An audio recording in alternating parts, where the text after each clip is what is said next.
Falamos agora então do mercado de soja, isso porque nós tivemos hoje a divulgação do relatório de vendas e exportações, trouxe um bom volume de vendas norte-americano na campanha 23-24, na semana encerrada em 29 de setembro.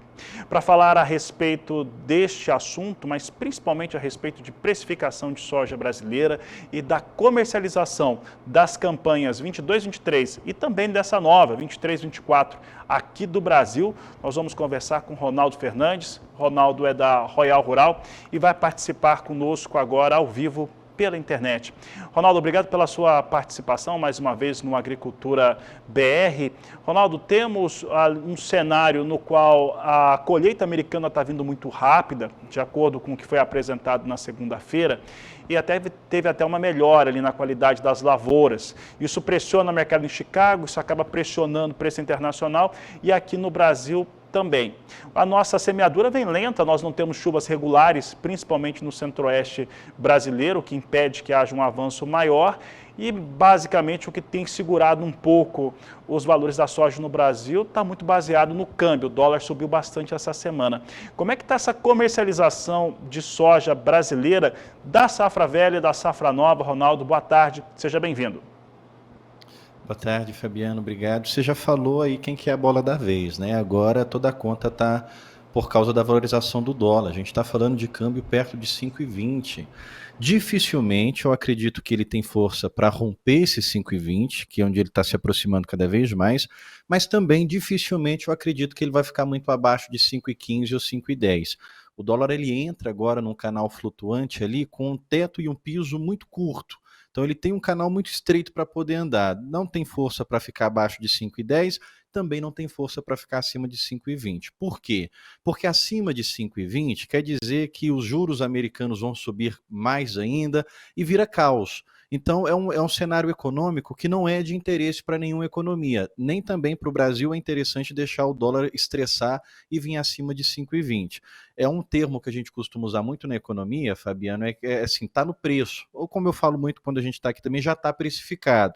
Não tem força para cair porque as pressões de juros lá fora sustentam isso. A gente teve um evento ontem, que foi a queda do petróleo, caiu mais de 5% de uma vez só, e todas as vezes que o petróleo cai muito forte, todas as moedas que são relacionadas com o petróleo, elas também caem. Então, no caso, o real, ele tem uma grande relação com o petróleo. O Brasil é um exportador de petróleo, é um produtor de petróleo.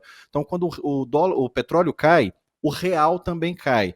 E aí a gente tem, quando o real cai, obviamente o dólar sobe. Então a gente tem algumas forças que impedem o dólar de vir abaixo de 5,15. 5,20 é porque os Estados Unidos ainda vai subir juros mais uma vez e pode ser a última, porque subir mais de uma vez não está colocado na conta, mas se tem um receio de que a economia vai ficar esmagada.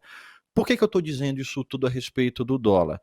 Porque essa conta de valorização do dólar ainda não foi repassada para a conta da soja. A gente estima aqui na Royal que a safra nova, essa que está sendo plantada agora, ela está com cerca de 20% comercializado, um pouco menos. É menor do que os anos anteriores, mas o que a gente tem que considerar, Fabiana, é que esses 20%, um pouco menos de 20% para essa safra agora, é um volume maior do que a gente está falando das safras anteriores. A gente está falando de mais de 30 milhões de toneladas já comercializadas. Agora, isso tudo vai se confirmar se o clima de fato for favorável. Então, para eu fazer uma pausa aqui, não jogar informações desconexas, primeiro é importante a gente entender que a alta do dólar ainda não foi repassada na sua totalidade para o preço da soja. Então tem o espaço ainda para a soja subir um pouco mais, provavelmente na semana que vem. A gente tem uma semana que não tinha a China, o nosso maior comprador. Não é nem uma semana, já faz um tempo que a China está quieta nas compras de grandes volumes. Semana que vem, a China ela pode voltar do seu feriado já voltando com apetite para a soja brasileira, para aproveitar essa alta que o dólar teve e a desvalorização do real. Né? A nossa moeda ficando mais barata, é mais apetite para o nosso produto. Então, provavelmente a gente tem um espaço de alta de soja que ainda não foi repassado, mas o ponto de atenção que eu colocaria aqui para o produtor não é nem essa soja disponível agora. Essa muita soja que ainda não foi comercializada tende a vir para o mercado nos próximos dias. A preocupação agora fica sobretudo com a safra nova, daquilo que não está comercializado. porque aí não vai ser só o dólar, a gente tem que olhar também para as tendências de Chicago, e Chicago ainda não precificou o clima no Brasil. Você colocou um ponto muito importante, que é o receio de que o clima no Brasil não vá tão bem. Só que eu costumo dizer que o mercado ele precifica a notícia, e a notícia nem sempre é a realidade. O que tem chegado de notícia para o gringo, lá no mercado estrangeiro, é que tem seca no norte e no centro do Brasil, na Argentina, mas tem uma umidade muito boa no sul do Brasil, que não deixa ainda o mercado ficar preocupado com o nosso clima. A gente sabe que o nosso maior produtor é Mato Grosso, está passando por algumas regiões que apresentam sim preocupação, mas essa preocupação ainda não chegou no mercado internacional. Então hoje não está sendo considerado uma seca no Brasil, e o mercado sempre gosta de antecipar, mas como a gente está vivendo El Niño, não antecipou nada de clima. China estava fora, então a gente tem o mercado de lado, lateralizado. Como o dólar subiu bastante, semana que vem a gente pode pegar um pouquinho dessa alta do dólar e ser repassada no produto final. Semana que vem a gente pode ter de volta o comprador chinês no cenário brasileiro, mas as tendências para 2024 ainda não foram definidas, sobretudo para Chicago. Não está precificado ainda o plantio brasileiro. Ronaldo, falando a respeito desse cenário em termos de volume e a rentabilidade da safra brasileira, principalmente a nova, como é que você tem conseguido enxergar como que esse produtor vai conseguir manter ou defender as suas margens numa campanha que é visivelmente mais difícil em relação à negociação? Fabiano, a gente tem conversado com alguns produtores que estão surpreendendo a gente quando falam que os seus custos ficaram. A gente tem conversado com alguns produtores que os custos assustaram, ficaram bem altos para algumas regiões. O tempo de fazer proteção é agora. Na verdade, a gente já deveria ter começado um pouco lá atrás. Uma coisa que eu lembro que eu falei muito aqui nos nossos bate-papos, para falar de proteção, faz antes de setembro, porque setembro, outubro, novembro é a pior trinca de meses para Chicago. E de fato, a gente estava 14, hoje a gente está abaixo de 13. Então, quem fez proteção lá atrás tá feliz, está muito bem, está garantido. Chicago caiu e ele fez a sua proteção. Isso porque a gente só tem Chicago, né? Até para fazer B3 é espelho de Chicago. Agora, eu falaria para o produtor que ainda não fechou o seu custo, que não começou a formar média de venda, para aproveitar essa alta do dólar. Porque a gente está falando de um preço lá na frente que tudo pode acontecer. A gente tem agora a diferença muito grande dos mapas climáticos do modelo europeu e do modelo americano. O modelo americano ainda continua mostrando seca e o modelo europeu ainda continua mostrando chuva nos próximos 10 dias. Caso o modelo europeu se confirme assertivo, dificilmente Chicago se sustenta perto de 13. Ele tende a ir cada vez mais perto dos 11 do que perto dos 13 dólares o bushel.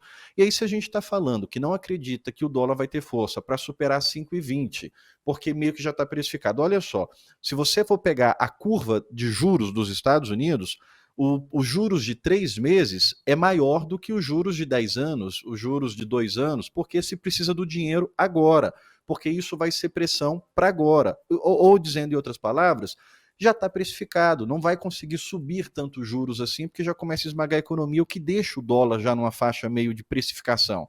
Então, se a gente está falando que acredita que o dólar não tem uma força grande para superar 5,20, e se Chicago ainda não sentiu o peso da colheita do plantio brasileiro e pode vir mais abaixo, a gente está vivendo agora nos momentos de bons preços para se começar a fazer média. Eu espero que o pessoal eu tenha sido, eu espero que eu esteja sendo claro, o pessoal esteja me entendendo de uma forma muito clara, porque cada 10 centavos de dólar é cerca de R$ 3 por saca. Então, se a gente acredita que o dólar ele já está meio no teto, e se Chicago pode perder preço, não acredito que o prêmio vai fazer uma diferença absurdamente grande para conseguir manter os valores se Chicago começar a cair. Então, a respeito de custo e de proteção, eu acho que agora é um bom momento para se pensar fazer média da soja 24. Dessa soja agora, quem já esperou até aqui, acho que vale a pena esperar mais 1, 2 semanas, que a gente pode pegar preços melhores para a soja física aqui no Brasil. Porque é importante entender uma coisa, soja é um tripé, é Chicago, é dólar e é prêmio. Então, quando a gente está fazendo a curva, a conta a longo prazo, pode ser que um desses pese mais. Então, lá a longo prazo, eu acho que Chicago pode perder muito preço, que vale a pena você vender agora. Agora, falando a curto prazo, Chicago não vai desvalorizar tanto que não vale a pena esperar mais 1 ou 2 semanas. Ronaldo, para encerrarmos aqui a nossa entrevista, em relação ao que nós temos, principalmente até o final desse ano de 2023, em termos de oferta e a expectativa de produção na América do Sul, como é que você acredita que esse mercado ele anda até o final do ano, até que a colheita do Brasil vier também? Fabiano, uma coisa que a gente tem que colocar em consideração é que ano passado a gente não tinha Argentina. Esse ano, não vou falar que a Argentina vai ter uma super safra, mas muito provavelmente uma safra maior do que ela teve no ano passado. O que o mercado está colocando para o Brasil, e quando eu falo mercado, gente, eu estou falando a leitura do gringo. Como é que o gringo lê aqui as notícias, como é que ele entende o que está acontecendo aqui dentro. O que o mercado está visualizando para o Brasil é uma safra pelo menos 10 milhões de toneladas acima do que foi essa safra produzida esse ano. Para falar de preço interno, tá? E vamos descolar o tripé. Não estou falando de Chicago, não estou falando de dólar, não estou falando de prêmio. Estou falando já da conta final. Preço da soja aí na porta, na porteira do produtor. Nós acreditamos que esse final de ano ele pode ainda sofrer movimentos de alta. Não estou falando que ele vai subir 6, 7, 10 reais de uma vez só, mas eu acredito que a baixa aqui para a soja brasileira ela já vai ficando limitada, porque primeiro o produtor ele agora deve liberar algum espaço de milho, vai ter uma oferta significativa, mais pontual de milho para liberar espaço, e ele também não vai aceitar valores muito mais baixos do que já chegou aqui. A se olhar para os Estados Unidos, a soja americana ela fica muito mais no mercado interno do que vai para exportação. E o mercado interno dos Estados Unidos tem pago bons prêmios para manter a soja lá dentro. Então isso torna a nossa soja muito competitiva para o mercado internacional.